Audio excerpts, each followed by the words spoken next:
Assalamualaikum warahmatullahi wabarakatuh.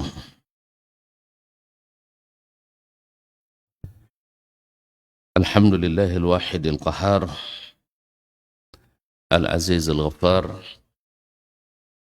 mukawwiril layli 'alan nahar, tafsiratan li ulil qulubi wal absar, wa idhatan li ulil nuha wal i'tibar. Ashhadu an la ilaha illallah wahdahu la syarika lah, al-malikul jabbar, wa ashhadu anna Muhammadan abduhu wa rasuluhul mustafal mukhtar. Sallallahu alaihi wa ala ali baitihi al-athhar wa ashabihi al-qadatil abrar wattabi'ina lahum bi ihsanin ma ta'aqaba al-lail wan nahar. Amma ba'd, fa usi nafsi wa iyyakum ayyuhal muslimun wa iyyatul muslimat bi taqwallahi azza wa jalla rabbil ardi was samawat fa innahu qad fazal muttaqun. Ya ayyuhalladzina amanu taqullaha haqqa tuqatih wa la tamutunna illa wa antum muslimun. Kaum muslimin, kaum muslimat yang dirahmati Allah Subhanahu wa ta'ala. Alhamdulillah alladzi ahyana ba'da ma amatana wa ilaihin nusyur. Thumma asbahna wa asbahal mulku lillah. La ilaha illallah wahdahu la syarika lah. Lahul mulku wa lahul hamdu wa huwa ala kulli syai'in qadir. Di subuh ini Allah masih memberikan kita izin untuk menikmati kebersamaan ini. Mudah-mudahan kebersamaan yang menguatkan ukhuwah, menambah iman, dan diberikan Allah Subhanahu wa taala cuan rahmat, sakinah, dan di akhir perjumpaan dibagikan ampunan. Oleh itu mari kita bersyukur, mudah-mudahan nikmat ini senantiasa bersama kita sampai akhir hayat kita dengan husnul khatimah. Amin.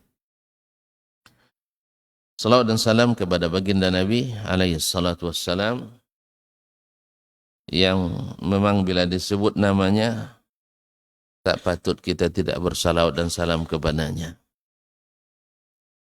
Karena Allah Subhanahu wa taala kemudian para malaikatnya bersalawat kepada Nabi.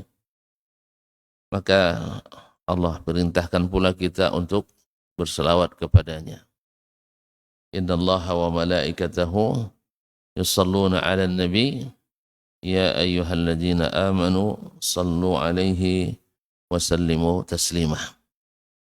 Mudah-mudahan itu sebagai tanda cinta dan tanda ingat kita kepadanya, dan berbuah pula hendaknya syafaat darinya di depan Allah hari kiamat nanti. Amin. Bapak dan Ibu kaum muslimin dan muslimat yang dirahmati Allah, masih menyempurnakan tentang doa-doa yang kita ucapkan untuk saudara-saudara kita yang sedang tidak sehat atau sakit.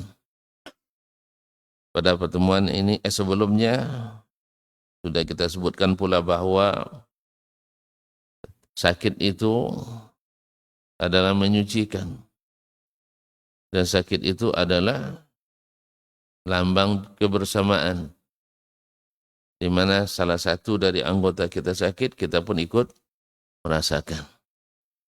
Di saat beban itu ditanggung bersama, ada kepedulian dari sesama, pasti akan terasa meringankan. Itulah sebabnya disyariatkan kita untuk saling mengunjungi, saling menziarahi, dan saling memberikan motivasi, semangat untuk kembali sehat. Dan juga tidak putus asa dari rahmat, sehingga selalu ada harapan besar kepada Allah yang Maha Besar. Ya setidaknya kita berikan sifat sabar, dan sabar itu berbuah manis. walaupun asalnya pahit. Dan sabar tidak ada yang manis ya. Tetapi kalau hasil dari sabar itu selalu manis. Orang Arab menyebut as-sabru kas-sabri murrun madzaquhu walakinna aqibatahu ahla minal asali. Sabar itu seperti pohon sabar. Ada sebuah pohon di Arab itu namanya pohon sabar. Rasanya pahit, tetapi akibatnya atau hasilnya lebih manis dari madu. Artinya bisa menyebabkan tanaman menjadi obat bagi penyakit. Oleh itu kaum muslimin dan muslimat dirahmati Allah, sabar itu pahit tetapi diberikan bonus dan gaji lengkap. Bonusnya adalah innama yuwaffas sabiruna ajrahum bighairi hisab. Orang yang sabar diberikan pahala tanpa batas. Dan orang sakit bila dia sabar juga dihapus segala hutang-hutang dosanya. Dan orang yang sakit bila dia tahan tidak mengeluh, maka dituliskan juga pahala amal yang biasa dia kerjakan selama dia sehat. Maka nasihat kita untuk diri kita bahwa di waktu sehat maka bekerjalah dengan kuat. Sebab di waktu sakit walaupun kita tidak bekerja, uang pensiun tetap mengalir tanpa potongan. Tanpa potongan. Kalau gaji kita enggak, gaji kita sakit pun dipotong juga kayak gitu ya. Ada potongan, enggak. Ini pensiun yang tanpa potongan atau ditambah dengan bonus lagi. Alhamdulillah.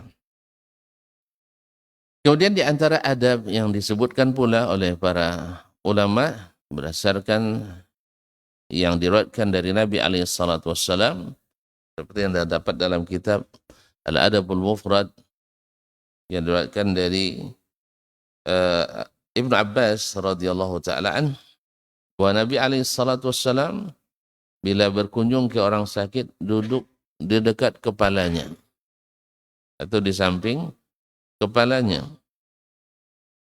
Kana Rasulullah sallallahu alaihi wasallam idza ada al-marida jalasa inda ra'sih. Nabi apabila berziarah mengunjungi orang sakit, dia duduk di sisi kepalanya.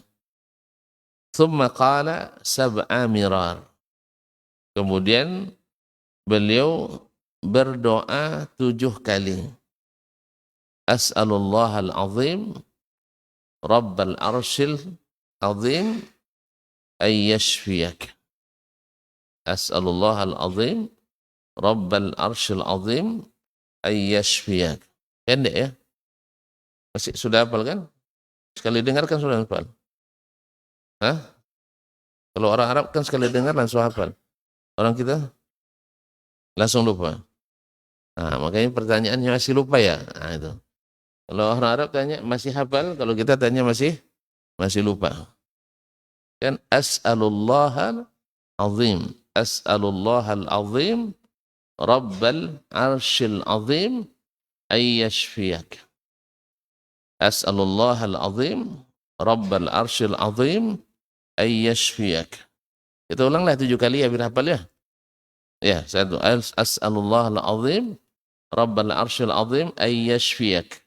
As'alullah al-azim Rabbal arshil azim ay yashfiyak. As'alullah al-azim Rabbal arshil azim ay yashfiyak.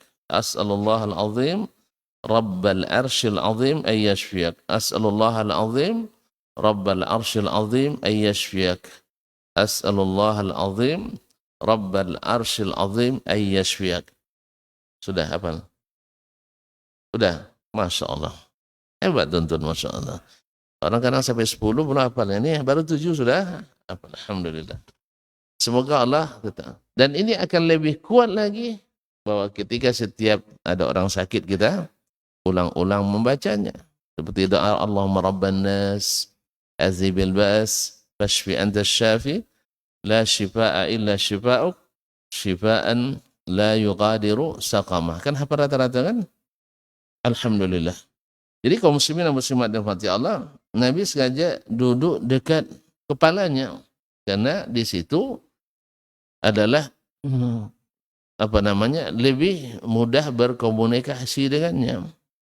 Yang kedua, duduk di dekat kepalanya lebih mudah didengarkan apa yang dibacakannya sehingga dia aminkan.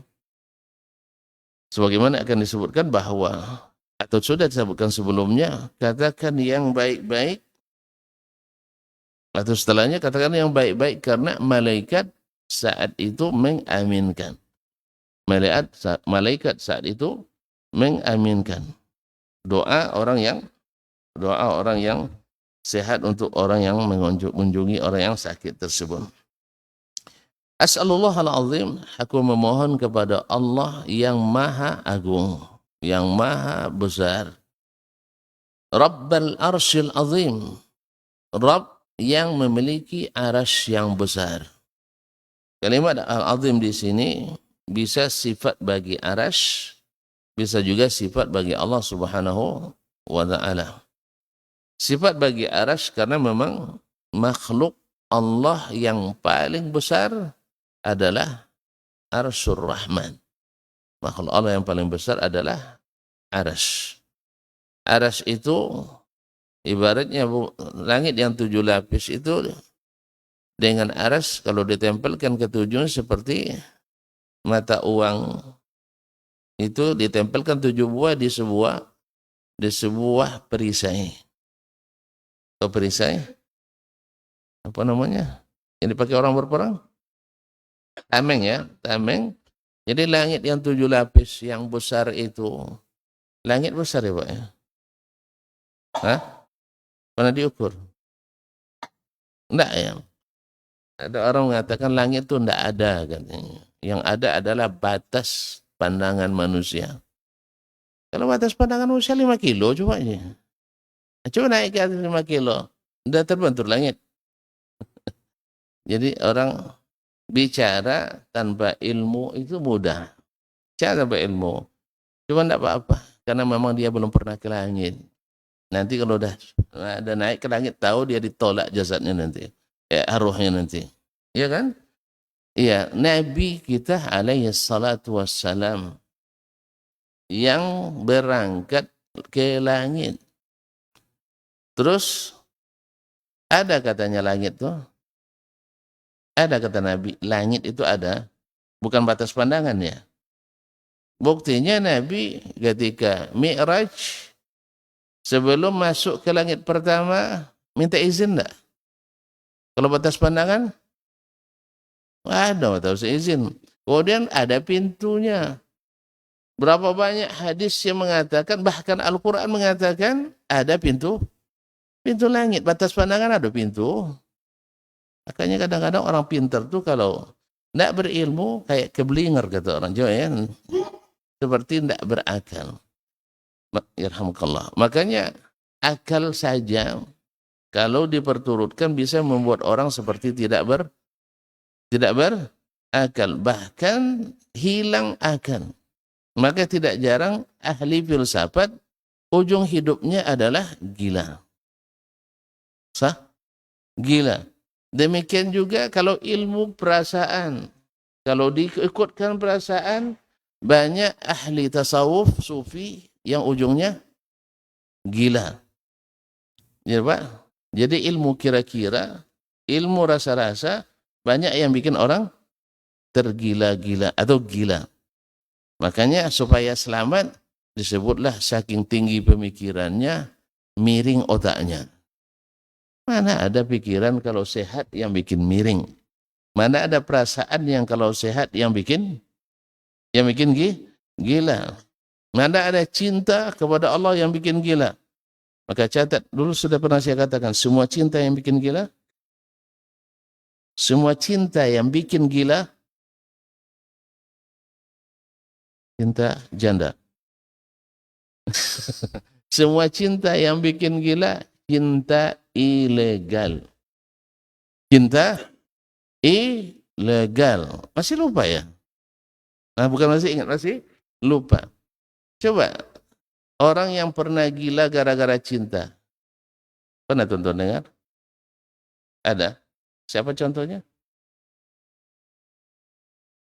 Cerita Qais dan Laila. Lupa ya? Sampai-sampai para penyair mengatakan kullun yadda'i waslan bi Laila wa Laila la tuqirru lahu bidzaka. Semua bilang ada hubungan istimewa dengan si Laila. Tapi ketika diklarifikasi, Laila tidak menerimanya. Nah, kenapa dia gila? Qais. Karena cintanya ditolak. Makanya dukun. Makanya kalau cinta ditolak, dukun bertindak. Coba bayangkan, sudah perginya ke dukun lagi. Kalau dukun sudah bertindak, merusak. Ada dukun yang perbaiki. Dukun semuanya merusak. Maka Nabi larang kita datang ke dukun. Tidak tahu tuan-tuan? Dilarang mendatangi dukun. Kalau kita pergi kepadanya, tak membenarkan apa yang dia katakan, sudah 40 hari sholat kita tidak terima.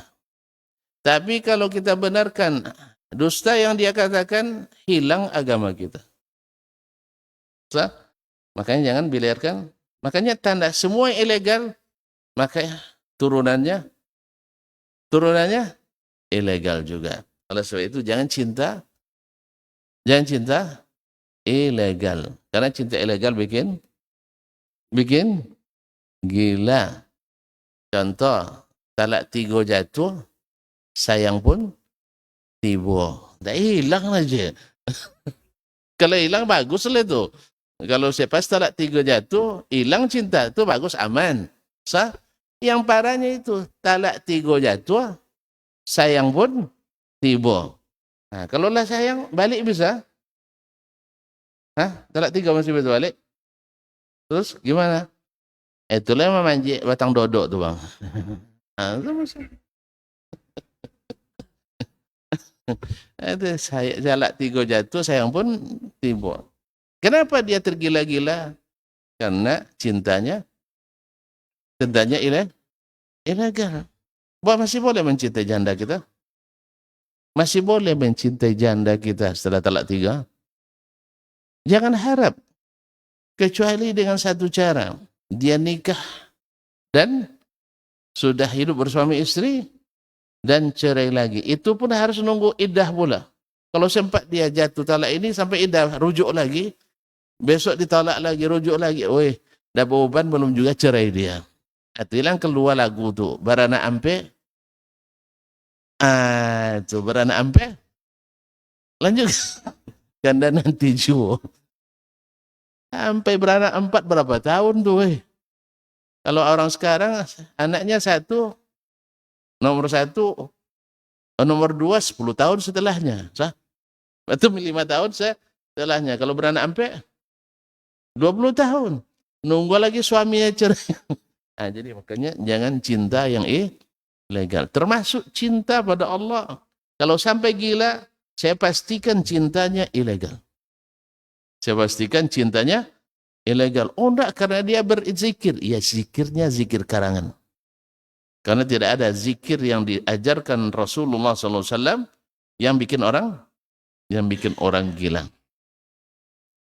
Cuman orang-orang ini salah menafsirkan hadis Nabi SAW, walaupun hadisnya dhaif juga, bahwa seorang itu berzikir seperti seolah-olah orang mengatakan ya dia gila. Bukan dia gila beneran, tapi seolah-olah dilihat orang gila. Akhirnya dijadikan hadis ini, masih ingat istilah ambang berlebih? Ambang berlebih, masih ingat? Masih lupa juga ya. Masih lupa juga. Nah, hadis ini mengatakan seseorang itu sampai berzikir, di antara fadilatnya, seorang berzikir sampai orang menganggap dia gila. Saking asiknya dia berzikir. Bukan beneran gila. Hatta yaqulan nas innahu majnun. Sampai orang mengatakan dia gila. Apa kalau tuan-tuan kalau melihat orang, dikira orang gila, gimana? Hatta yaqulan nas innahu majnun. Sampai dikira dia gila. Sama dengan orang yang dikira gila dengan orang yang gila beneran? Tidak bisa tuan-tuan bedakan. Kita panggil dulu contoh. Hah? Kalau orang sudah bicara sendiri, antum bilang apa? Dikira gila.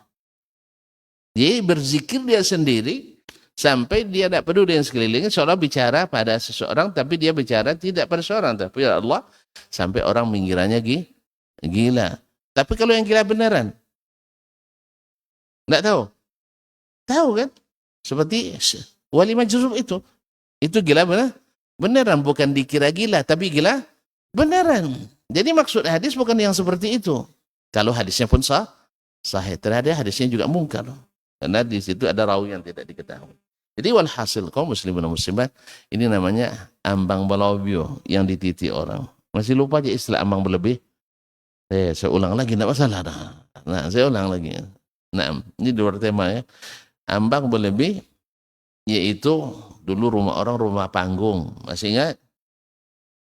Lantainya papan. Biasanya papan itu dipakukan di ambang. Kalau di rangka namanya, rangka baja ya. Mana ada rangka baja untuk lantai? Rangka baja untuk atap. Woi, ada rangka baja untuk lantai? Itu nggak ada. Nah, biasanya dipakukan supaya apa? Supaya papan itu tidak lari dan tidak lengkung. Makanya dibuat ambang. Kalau dipakukan di sudut-sudut, tahan ya? Tidak tahan. Nanti pas sedang berunding nak nikah, roboh semuanya ke bawah, melengkung. Makanya dibuat ambang. Ya jarak-jarak 1 meter atau setengah meter supaya kuat menopang papan tadi. Biasanya sampai batas dinding ambang itu. Habis itu dipotong. Kayak besi angker juga. Sekarang kan ada yang berlebih. Ada enggak? Dilebihkan orang. Padahal asalnya hanya sampai dinding. Kenapa dilebihkan? Yang buat yang tahu fungsinya. Buat yang tahu fungsinya. Kalau di atas, nak nambah lantai ke atas. Kalau di samping mungkin untuk menambah bangunan ke samping. Wallahu a'lam. Tapi tujuan yang membuat baik apa buruk? Baik. Tujuannya baik. Tapi kadang-kadang dipakai orang untuk tujuan yang tidak baik. Sahih. Begitu juga ambang tadi. Dulu orang itu, ambang yang berlebih itu gunanya untuk apa? Untuk ya misalnya kan banyak petani itu menggantungkan peralatan pertaniannya, atau nelayan menggantungkan peralatan nelayannya seperti jala, pukat, pancing. Pancing biasanya disimpannya marah istrinya. Ya karena bukan profesi, hobi. Kalau profesi nak akan marah istri. Tapi kalau hobi itu yang dimarahin istri. Apa sebab?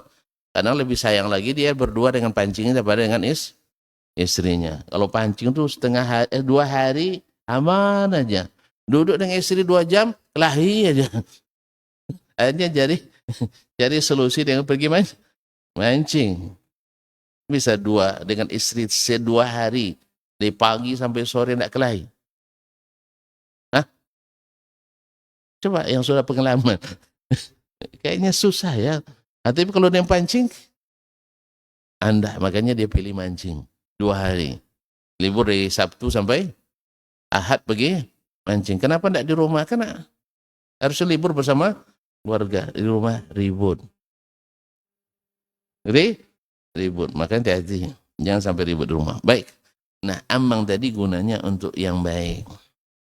Ya, seperti hadis tadi, kalau sahih, Nabi gunanya untuk selalu berzikir dalam segala keadaan. Ketika sendiri dia juga berzikir sampai dikira orang dia gila, bukan gila beneran. Kalau gila beneran tidak ada anjuran Nabi seperti itu. Apa sebab? Kenapa tidak dianjurkan gila dengan zikir? Kenapa? Ya Allah ya Rabbi. Tuan-tuan, kalau dia sudah gila, tidak ada zikir lagi. Berhenti dia berzikir. Tahu? Maka Nabi tak suruh dia gila. Tapi suruh dia selalu berzikir sampai orang mengira dia gila. Paham ya? Jadi seolah-olah gila. Bukan benar-benar gila. Kalau ada yang benar-benar gila karena zikir, bukan bukan karena zikir gila, tapi zikirnya yang ilegal. Tidak percaya, coba tes. Coba cari wali-wali majrur itu, buka catatannya sebelum dia gila. Zikir apa yang dia baca? Pasti wirid pulan, wirid pulan, wirid pulan. Yang dikarang tapi tidak ada dari Al-Quran dan Sunnah. Atau ada dari Al-Quran Sunnah tapi bukan untuk itu bukan itu yang diajarkan Nabi alaihissalatu wassalam. Catatnya. Jadi ambang berlebih. Maksud Nabi menyuruh dia berzikir sampai seolah-olah dikata gila, akhirnya gila beneran dia. Dijadikan sebagai sama dengan ambang tadi untuk gantungkan alat, tapi sebagian orang gunakan untuk yang buruk. Apa misalnya? Apa misalnya? Dia naik ke atas untuk nyuri. Apa dah? Untuk nyibuk. Oh, Masya Allah. Untuk nyibuk kata itu. Tahu nyibuk? Ngintip. Rupanya familiar juga masih sekarang ya. Masih ada yang nyibuk juga. Nah, kalau dulu memang orang memang harus nyibuk, harus ngintip. Kalau sekarang kan enggak kan, apalagi mau diintip, dia keluar terus.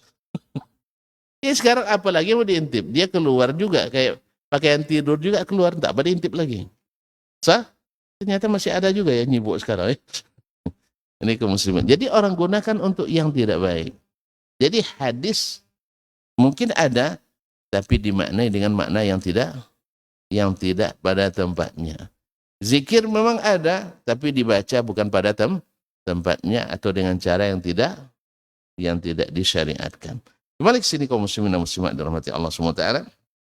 Jadi arsy itu adalah tadi makhluk Allah yang paling besar, dan dia bumi yang 7 lapis tadi. Yang mengatakan bumi tidak langit itu tidak ada, hanya pandas pandangan, suruh dia naik ke atas dulu. Kan secara kaidah kalau penelitiannya biar valid harus ada bukti fisik, sundur dia berkunjung ke langit. Ya Pak ya?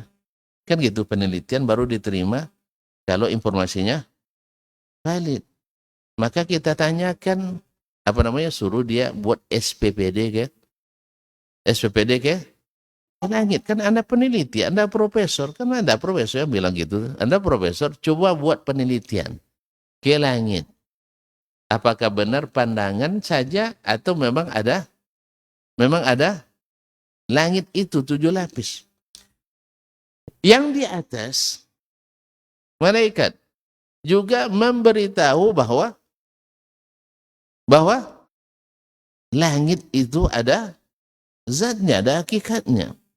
Dan yang pernah ke langit dan balik lagi dalam keadaan hidup, siapa? Rasulullah SAW juga memberitahu bahwa adalah langit. Bahkan detail dia sebutkan berpintu. Pintu pertama, langit itu batas pandangan. Kemudian dia bilang Sidratul Muntaha itu adalah puncak sesuatu. Kita bilang di atas Sidratul Muntaha masih ada Arsy Rahman.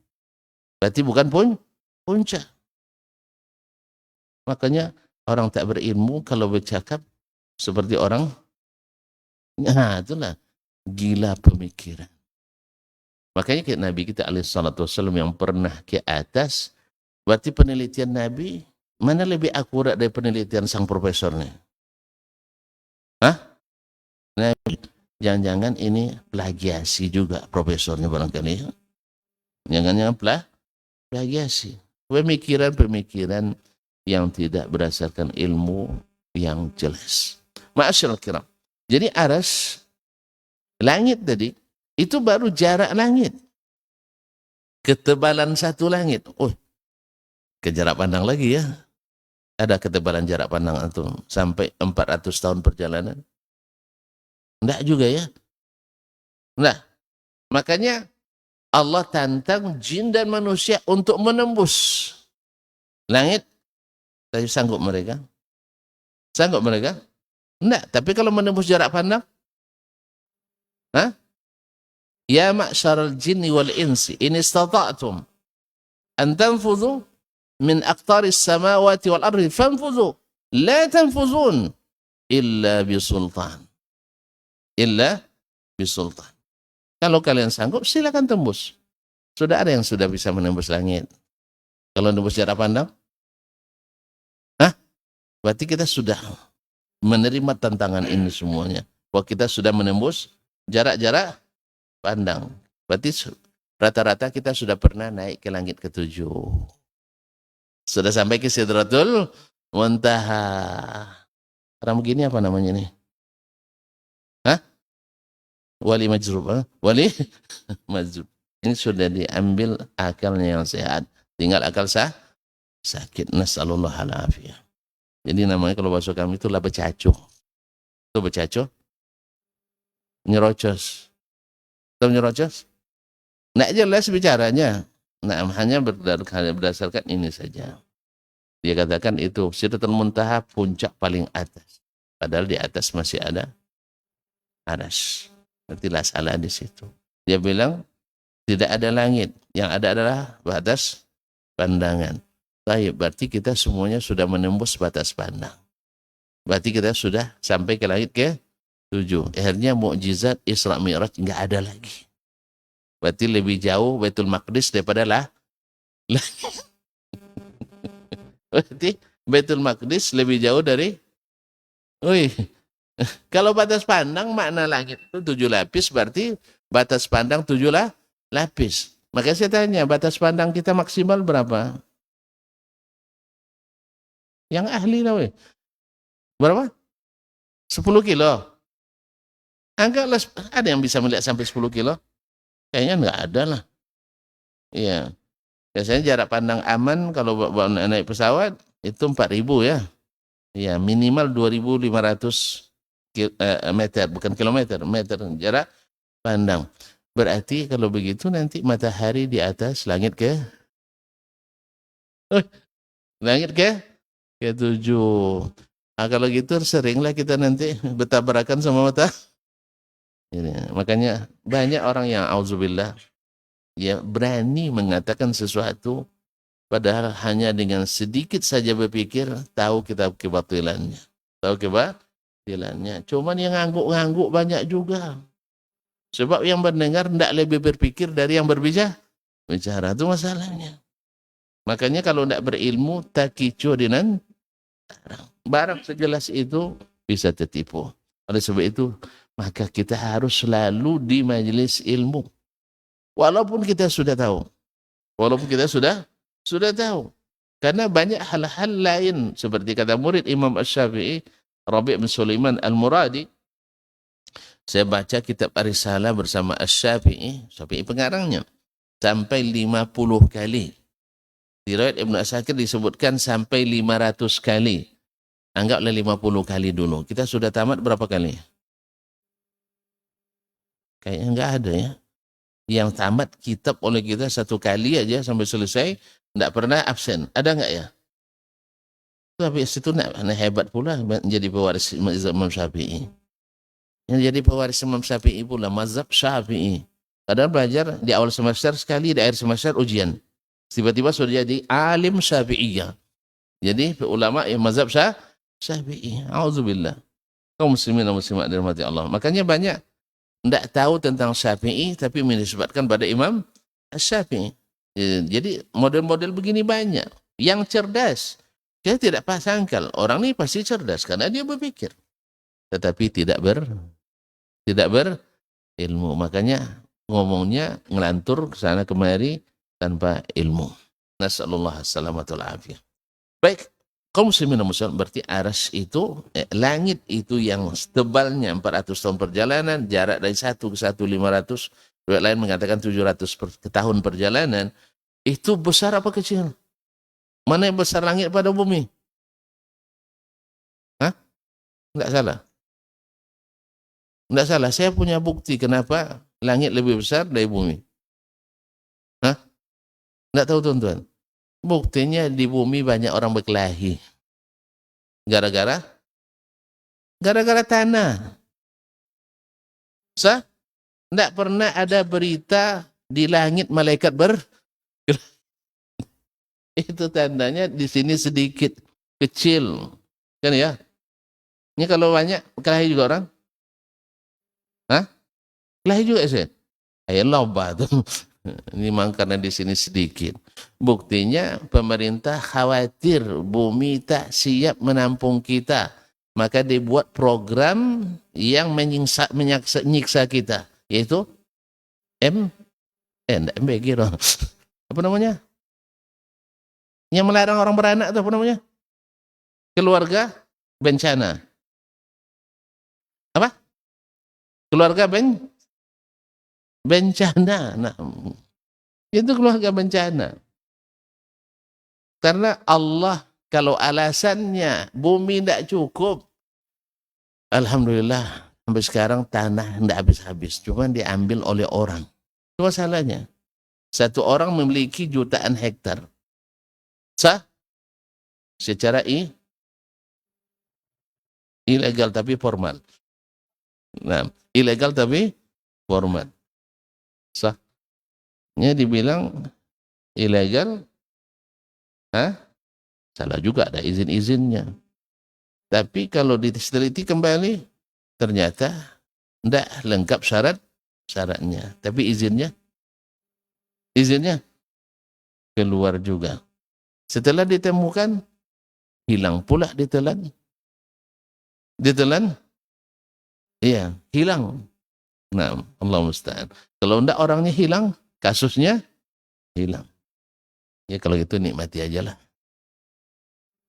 Jadi langit lebih besar dari bumi. Nah, langit yang 7 itu ditempelkan di perisai, pastinya dibanding aras seperti menempelkan mata uang koin 7 buah di sebuah perisai. Berarti aras besar apa kecil? Besar sekali. Dan Allah di atas aras lah dia berada. Oh, berarti kalau di atas aras masih berbatang tubuh. Ini pemikiran Yunani kuno juga yang dipakai. Tuan-tuan, kalau ada enggak makhluk-makhluk yang ada zatnya tapi tidak berjisim, tidak berbatang tubuh? Ada enggak? Kok pada melihat saya begitu sih? Curiga aja nampaknya. Ada enggak makhluk yang tidak berbatang tubuh tapi dia ada? Enggak ada ya? Saya buktikan banyak, bukan tidak ada. Banyak. Sekarang saya tanya, antum punya akal atau tidak? Apa buktinya? Alhamdulillah. Di mana akalnya? Kok Allahu alam? Orang hilang akal apa kodenya? Orang yang kehilangan akal atau miring akalnya apa kodenya? Tengok. Sah? Itu tandanya akal di mana? Iya, akal di mana? Di kepala. Kan tidak di sini dibilangnya, sah? Di sini. Berarti antum mengatakan akal antum ada di kepala atau di otak, sah? Sah ya? Tapi ada menempati. Ada tempatnya. Di ruang mana? Paham pertanyaan saya? Akal itu ada bagi 3 kan? Otak kanan, otak kiri, otak depan. Di bagian mana tempatnya? Dia tidak bisa jawab. Gimana? Kalau beliau meninggal duluan dari kita minta izin, kita operasi otaknya. Cari akal di mana tempatnya. Ada? Boleh izin? Ambil surat apa? Bermaterai. Tidak ada. Dia ada di otak. Versi ahli neurologi, ada yang bilang Al-Quran mengatakan di jantung. Lahum qulubun la yafqahuna biha. Ada lagi versi Yunani kuno di prostat. Katanya alasan logisnya, bila dipukul hilang akalnya. Yang ingin coba silakan, tapi saya tidak bertanggung jawab. Saya tidak bertanggung jawab, hanya menukil dari filsafat Yunani kuno. Nah, ya kalau nukilan saya juga siap salah. Silakan dibenarkan. Ini yang pernah terbaca oleh saya. Saya tidak terlalu ini pula. Yang ketiga, orang Jawa bilang di dengkul. Dimanapun posisi akal, dia tidak memiliki tempat. Tapi kenapa antum paksa? Kalau Allah di atas aras mesti bertempat. Yang di antum saja ada pada diri antum, antum tak bisa memastikan tempatnya. Kenapa naik-naik pula ke atas aras bahwa Allah menempati aras? Antum jangan main-main. Lari daripada Allah tidak bertempat, dari bertempat ke tidak bertempat, ketemu pula makhluk yang lain yang juga tidak bertempat. Macam mana tuh? Jadi tidak selamat dengan akal-akalan. Tidak selamat dengan salam akal cerdas. Apa? Akal? Salam akal apa? Akal sehat. Tidak selamat. Iya. Kecerdasan bukan lambang hidayah. Selamat. Tidak. Justru orang berakal lah yang paling banyak sesat. Tahu tidak? Aliran-aliran sesat rata-rata dipimpin oleh orang cerdas. Hati-hati. Karena orang cerdas semua gampang menipu. Kalau dia tidak dibimbing wahyu. Siapa manusia super cerdas? Menurut versi yang tonton pelajari. Albert Einstein, orang fisika bilang. Saya bilang, enggak, salah besar. Nyisir rambut aja enggak pandai. Masa orang cerdas? Ya rambutnya. Tak lurus kan? Masa orang cerdas kayak gitu? Sah? Rubah ya.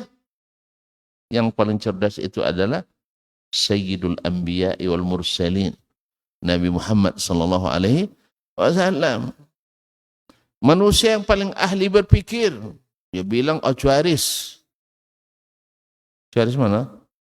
Orang danau. Aristoteles, bapak pemikir dunia. Yang ilmunya hanya sampai mengetahui faktor X. Coba kalau ditemukan mayat X, selesai kerja, nambah kerja, sah? Itulah ilmunya. Sampai pada hasil faktor X. Tidak tahu dia siapa Tuhannya. Masa orang hebat cerdas seperti itu? Itu pula pemikirannya untuk ikuti. Jelas ya? Jadi kalau di atas, berarti mesti bertempat. Memang kenapa antum bertempat boleh, dia tidak boleh? Kenapa antum yang atur Allah? Apa hak antum mengatur Allah Ta'ala? Ya Allah, kamu tidak boleh bertempat. Lalu Allah bilang, saya di atas aras, tidak boleh. Tidak boleh. La yus'alu amma yaf'al wa hum yus'alun. Antum ngatur-ngatur Allah. Baik. Oke, Allah tidak bertempat. Kalau tidak bertempat berarti tidak sama dengan makhluk. Saya bilang lagi, akal antum bertempat apa tidak? Akal itu ada pun tidak? Atau hanya nama tanpa ada? Tanpa berwujud? Ustaz, jawablah, jangan marahlah. Saya belajar sama antum. Akal itu ada atau tidak? Apa bukti adanya? Ada batang tubuhnya? Ada jisimnya? Enggak ada. Yang ada apanya? Tandanya. Apa tandanya antum berakal? Bisa pikir aja. Bisa datang sini. Sampai kalau tidak berakal, sampai pintu itu tidak boleh masuk antum. So, itu tidak ada berakal. Yang kedua, bahwa tanda akal itu ada, akal kita tidak sama. So, ada akal jujur, ada akal. Kemudian ada akalnya. Otaknya encer kata orang, ada yang agak ada yang daya pikirnya tinggi, ada yang daya pikirnya rendah. Berarti akal itu ada. Di mana antum bilang di otak. Sah? Apakah mesti bertempat? Tidak. Dimanapun antum posisikannya, dia tidak bertempat. Harus ada berjisim. Ada yang bilang, siapa yang mengatakan Allah di atas aras, berarti mujassimah, menganggap Allah punya jasmani. Ini pemikiran Acuaris lagi yang dipakai. Yang mengatakan Allah di atas aras itu siapa? Allah sendiri. Antum protes ke Allah. Kemudian yang mengatakan lagi Jibril yang naik turun. Sah? Ketika dia perintahkan nyampaikan wahyu, berangkatnya dari mana? Dari atas. Siapa yang perintahkan? Allah. Kemudian selesai disampaikan melapor. Melapornya kemana? Tidak jelas alamatnya. Melapor lagi ke atas, ke Allah. Malaikat setiap hari mencatat amal kita. Ini pagi-pagi ini ada yang ganti sip, sah? Ganti sip kan? Sip pagi sip, sip siang sip, malam. Yang tugas malam tadi berangkat menuju melaporkan amal kita. Kemana dilaporkan? Ke Allah. Kemana dia pergi? Kalau sempat tidak ada alamatnya, kemana nak sampai ke laporan ini? Baca acak laporan kita. Sah? Nah, jadi dilapor ke atas. Nah, begitu terang pun gara-gara akal tidak sehat, akhirnya hilang alamat itu. Karena apa? Memakai pemikiran ajo Aris. Kerangka berpikirnya sama. Setiap informasi diragukan sampai diteliti ke sumbernya yang asli. Baik, kalau antum nak betul-betul nak bukti fisik, penelitiannya buat SPPD ke Aras. Kan dekat cuma Aras tuh, hanya batas pandang 7 kali batas pandang. Tidak sampai ke jarak ke sini ke Jakarta langit tuh. Kan itu tadi. Nah, tidak sampai jarak pandang tadi berapa? 5 kilo ya? Anggaplah 10 kilo kali 7. Baru 70 kilo dari sini ke ke Duri. Dah sampai kita ke Sidratul Muntaha. Dah ada cerita orang. La haula wala quwwata illa billah. Jadi kaum muslimin dan muslimat dirahmati Allah Subhanahu wa taala, ilmu kita punya, sah? Ada kita punya ilmu? Ada ilmu tuh.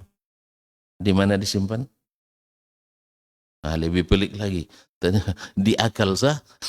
Disimpan di akal. Taib. Memakan tempat. Enggak, antum bukti memakan tempat. Setiap bertambah ilmu bengkak kepala antum tuh. Kan makan tempat. Sah? Justru semakin bertambah ilmu, semakin lapang akal kita, sah? Apalagi ilmu Al-Quran dan sunnah tambah lapang. Berarti tidak memakan tempat, akhi. Jadi kalau antum lari dari mengatakan Allah di atas aras karena takut bertempat, oke, kita buang tempat. Berarti Allah tidak bertempat. Ternyata ada lagi makhluk yang tidak bertempat. Apakah sama Allah dengan makhluk yang tidak bertempat ini? Tidak selesai juga pemikiran antum itu. Karena pemikiran tersesat jalan.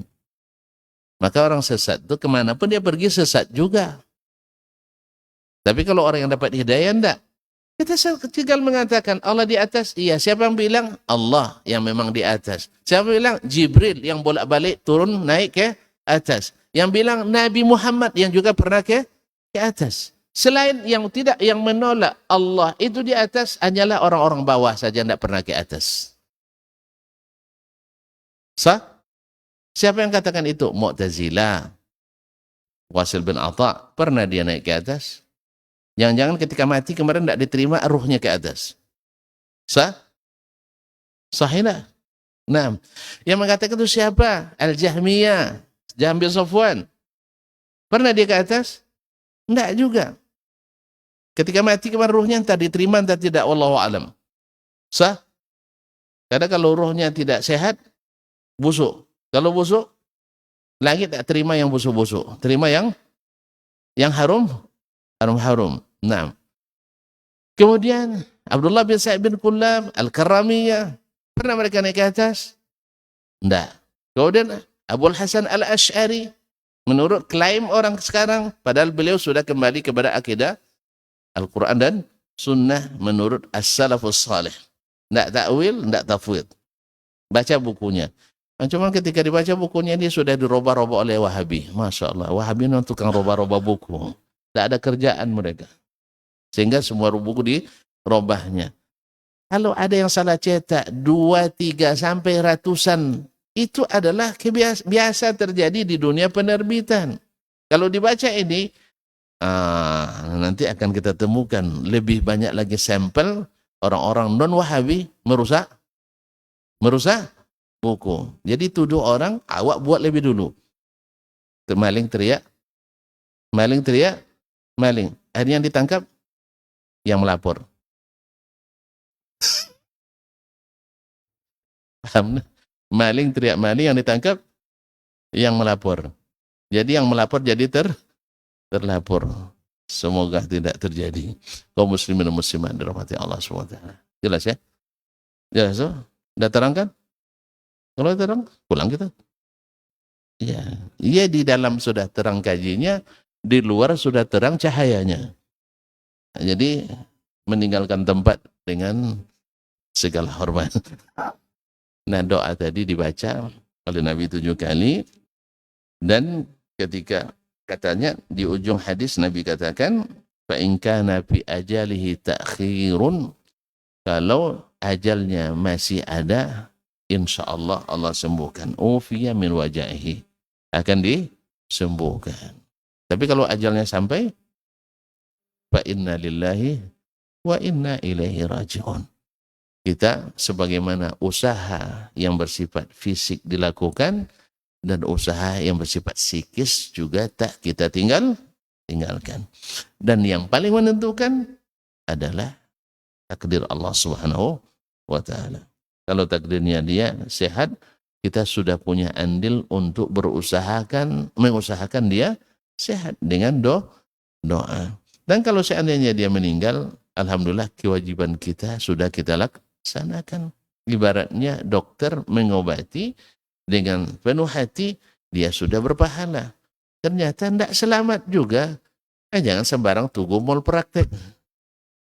Malah dia sudah melakukan, kecuali memang kelalaian, dan itu pun sebenarnya kelalaian itu juga ditakdirkan Allah Subhanahu wa ta'ala. Maka yang terbaik adalah ridha menerima takdir yang diberikan. Tapi kalau nak nuntut, tidak ada juga masalah. Juga boleh dituntut. Tetapi wallahu alam, menghabiskan masa, menghabiskan biaya, dan membuat hilang rasa. Akhirnya rasa hormat kita hilang, rasa percaya diri kita pada orang juga hilang, kemudian rasa sedih kita tidak mau hilang. Karena kita berandai-andai, andainya dokter ini tidak salah, maka anak saya masih hidup, orang tua saya masih hidup. Masuk lagi dengan bisikan syaitan, berandai-andai. Maka yang terbaik adalah lalai dia, semoga Allah memaafkannya. Salah praktek dia, semoga Allah menyadarkannya. Dan kita, anak tidak balik, orang tua tidak hidup lagi, tapi kita nyaman di hati. Sah? Alhamdulillah. Akan lebih nyaman kali kalau orang tua tinggal warisan banyak. Nah ini bab lain, jangan, kita tidak. Nah, wallahu ta'ala alam. Wassallallahu ala nabiyina Muhammad sallam. Mohon maaf dan terima kasih. Sampai kita jumpa kembali di waktu dan hari yang berbeda dengan hari ini. Ya, tentu 2 pekan lagi. Wabillahi taufiq wal hidayah, wallahu ta'ala alam. Wassallallahu ala nabiyina Muhammadin wasallam. Wassalamualaikum warahmatullahi wabarakatuh.